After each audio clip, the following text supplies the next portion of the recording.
Hello दोस्तों, राम राम। काफी लोगों का फोन और मैसेज आ रही है कि सतपाल ओला उबर हम गाड़ी की कर कहीं है, मेरी गाड़ी लेने लगाओ। देखो, ओला उबर तो कहीं है, कई बार तो ठीक ही आ जा, वो कई बार आवे नहीं। सर्दियों टाइम फिर भी नॉर्मल आ जा, बाकी बिना सर्दियों में कई बार के किस तरह ही फोड़ा पड़ जा, भाई घरों बढ़नी पड़े।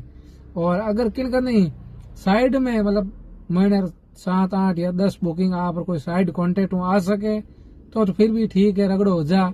बाकी केवल ओला उबर माते तो के भरोसो करजो मती। और सब मोटी बात है कि आज 20,000 रुपया उदाहरण तौर में मनो किस्त है, 5,000 रूम खाना खर्चा यूं कर 20-30,000 तो खर्चो हो जा। 1,000 रुपया डेली बचाओ जरा गाड़ी में खुद खर्चो हुई महीने 30,000 रुपया तो हो गया। और बाकी खुद री बचत कम कम भाई गाड़ी किस्त कार्डन 15,000 तो होनी चाहिए। अं तो बस गाड़ी लेने लगाओ कहूँ बस आखिर गाड़ी री रेट आधी हो जाए। इन वास्ते खाली ओला उबर भरोसे ले जो मती। आप साइड कॉन्टेक्ट हुए तो जरूर लो, बचत भी है, ऐसी बात नहीं है। बाकी केवल ओला उबर के भरोसे गाड़ी मत ले जो, मेरी आई राय है। आगे आप मत